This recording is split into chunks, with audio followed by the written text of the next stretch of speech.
This video is sponsored by V-Guard. Vinod ji, ये जो चेहरे की बात की अभी अकुश श्रीवास्तव ने कि कट टू साइज नहीं किया जा सकता, खासतौर से जब एज पर खड़े हो आप इलेक्शन के, तो क्या ये गणित कोई समझा नहीं पाया अभी तक कि भारतीय जनता पार्टी को अपने जो सारे पुरोधा हैं, क्षेत्रीय पुरोधा, वसुंधरा राजे सिंधिया, रमन सिंह या फिर इधर मध्य प्रदेश में शिवराज सिंह चौहान, इनको साइडलाइन करना, केंद्रीय फौज पूरी उतार देना, ये पक्ष में जाएगा बीजेपी के या ये डेंट पहुंचाएगा? इतिहास गवाह है, इंदिरा जी जो करती थी वही कर रहे हैं ये आज के दिन। जब आपके पास पूर्ण बहुमत हो केंद्र में, तो आप पूरे देश में अपना वर्चस्व बना के रखना चाहते हैं। कश्मीर में जब फारूक अब्दुल्ला की सरकार डिसमिस करके जीएम शाह को लाया गया था, वहां से प्रॉब्लम सारी शुरू हुई। पंजाब में प्रकाश सिंह बादल को साइडलाइन कर जब बरनाला को मुख्यमंत्री बनाया गया, उसके चलते पंजाब अकॉर्ड फेल हुआ। जब आप पॉपुलर मास लीडर्स को हटाकर या मार्जिनाइज कर उनकी जगह एक कॉस्मेटिक लीडरशिप लाना चाहते हैं, तो आप खतरे से खेल रहे हैं। मैं नहीं जानता कि आने वाले वक्त में क्या होगा। ये मर्सीफुली पीसफुल स्टेट्स हैं, लेकिन एक छत्र राज जो करना चाहता है, उसको कोई भी पौधा उगता हुआ बढ़ता हुआ अच्छा नहीं लगता। और वसुंधरा राजे ने कभी भी अपनी एंटिटी को सबस्यूम नहीं किया है केंद्र की एंटिटी में या केंद्र की लीडरशिप की एंटिटी में। बिल्कुल। उसी तरह से शिवराज सिंह ने ये इलेक्शन अपने आप पे, अपने कार्यकलापों पे एक रेफरेंडम बना दिया। ला ला ला ला ला ला ला ला ला। राहुल तन के साथ मन को जगाओ वी-गार्ड वाटर हीटर्स के संग। वी-गार्ड। और गहलोत ने भी वही किया। दो लोगों ने अपनी शख्सियत पे, अपने ट्रैक रिकॉर्ड पर इस इलेक्शन को अपने पे रेफरेंडम बना दिया। मोदी जी की बात छोड़िए आप। मोदी जी के लिए कहने पे लोग वोट डालते हैं, शायद 24 के इलेक्शन में देखेंगे कितना डलेगा, लेकिन मोदी जी वैल्यू एडिशन करते हैं। लेकिन जो जीतता है वो वहां का प्रांतीय नेता होता है, वहां का क्षेत्रीय दल होता है। मैंने पहले भी आपके प्रोग्राम में कहा था कि पिछले 3 इलेक्शन जो जीते थे, वो 18 के इलेक्शन में मोदी जी ने और शाह जी ने कैंपेन किया था, वो हार गई थी जनता पार्टी, भारतीय जनता पार्टी मध्य प्रदेश में। उससे पहले राजस्थान। हाँ। तो मैं ये कहना चाहता हूं कि ये जो लीडरशिप की प्रोजेक्शन है, ये हर बड़ी पार्टी इस बात से डरती है, क्योंकि हाल ही के वर्षों में जिस तरह से हमारी राजनीति टूट फूट गई है और जिस तरह से प्रांतीय दल बने हैं, पॉपुलर नेताओं के द्वारा बनाए गए हैं, उस डर से वो नहीं चाहते कि बियॉन्ड अ पॉइंट क्षेत्रीय नेताओं का कोई ग्रोथ हो। उनको क्या नुकसान होता है, क्या फायदा होता है, वो तो बात की बात है। अब रहते हैं, हम आ जाते हैं तात्कालीन समय में कि मध्य प्रदेश में मैं मानता हूं, और मिस्टर रंजन ने जो कहा ठीक है, और मैंने तो वहां गया था, मैंने लिखा भी था कि there is no tangible anti incumbency against Shivraj Singh Chouhan. और लेकिन शिवराज की व्यथा ये थी कि शिवराज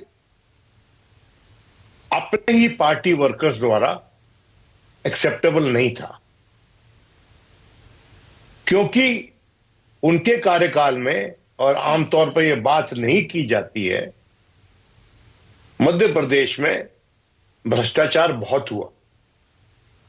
मैं किसी पे आरोप नहीं लगा रहा हूं, but as a phenomenon underscore कर रहा हूं मैं उसको। मुझे वहां बहुत सारे भारतीय जनता पार्टी के कार्यकर्ता मिले और वो कहने लगे कि एक ही इंस्टीट्यूट से एक ही इन्फर्मिटी के बिना पे 5-6 लोगों को पटवारी बना दिया गया स्पेशल कोटा में, वो स्पेशली एंडाउड जो लोग होते हैं उनके लिए। और वो उन्होंने कहा कि भाई हम जब जाते हैं पटवारी के पास तो हमको घूस देनी पड़ती है, हम जनता का काम क्या करवाएंगे। और मुझे एक नहीं अनेक जगह ये बात सुनने को मिली। तो एक तरह से पार्टी के भीतर एक रोष था। दूसरा, इन दोनों प्रांतों में, राजस्थान में और मध्य प्रदेश में, भारतीय जनता पार्टी ने खुद ही एक एक्सप्रेशन ऑफ नो कॉन्फिडेंस दे दिया था अपनी स्टेट इकाइयों में, जब इन्होंने इतने सारे एमपीज को फील्ड कर दिया। एब्सोल्युटली, हाँ। जब इतने एमपीज को आप फील्ड कर रहे हैं, 7 और 7 मेरे ख्याल 14-15 हुए हैं दोनों में कुल मिलाकर, और उनमें से कई हारेंगे। एक जो महाकौशल में लड़ रहे हैं, मैं नाम नहीं लेना चाहता, उनकी हार निश्चित है, जबलपुर से लड़ रहे हैं वो। मैं एक बात आपको बताना चाहता हूं कि ये जो इलेक्शन होते हैं प्रांतों के, वो ज्यादा डिफिकल्ट होते हैं, और एमपीज उनमें लड़ने में कितने सक्षम हैं मैं नहीं जानता हूं। वो तो समझ में आया विनोद जी, जब कैलाश विजयवर्गीय ने कहा कि मैं नहीं लड़ना चाहता था, अब तो हमारे हेलीकॉप्टर में उड़ने के दिन थे।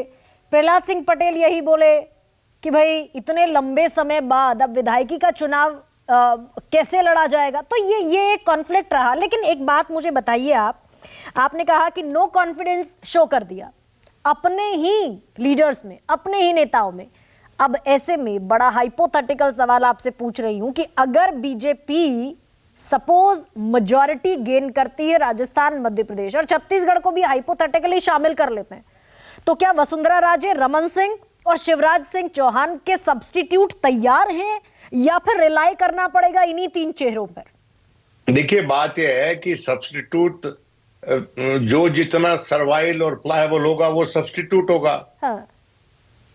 देखिए, शिवराज सिंह चौहान काफी समय से अटकलें लगाई जा रही हैं कि इनको साइडलाइन किया जाना चाहिए, ये इतनी बार जीत गए हैं, ये इलेक्शन जीत गए इतनी बार, और इनको साइडलाइन करेगा केंद्र का जो नेतृत्व है, क्योंकि वो ओबीसी हैं और वो एक बड़े प्रांत से आते हैं, हिंदी बेल्ट से आते हैं।